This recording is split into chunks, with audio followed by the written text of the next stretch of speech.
In general, there's the circus tradition of never sitting with your back to the ring. The ring is sacred. You don't want to put your back to it. You know, a lot of people will, in theater, they say break a leg. Of course, we don't say that. We say merde. It comes from, you know, it means shit.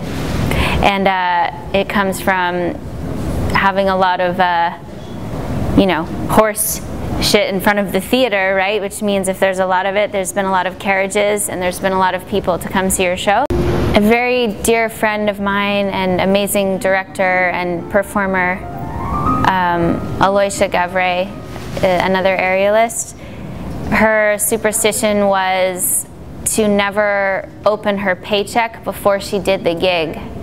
So we've done many gigs together, and sometimes the producer would hand the check before we actually perform. You know, it's part of the night, because as soon as we're done, things go and you leave.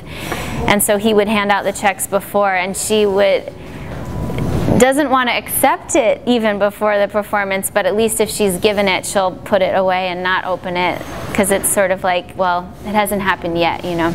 Growing up in Circus Smirkus, we all had handshakes. Intricate, like elaborate. Sometimes they had like funny words or little dance moves.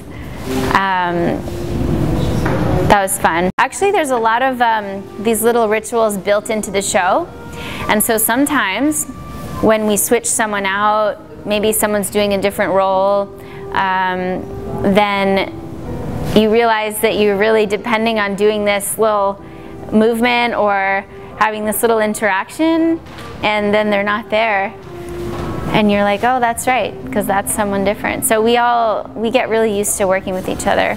When everything around you's changing, you do get kind of used to doing the same stuff. Yeah, so I guess ritual kind of plays like a pretty big role in our lives. Preparation and a physical preparation. So if you look at it that way, some of your superstitions are almost just as important as your physical preparation, if not more, because your mind has to be ready too.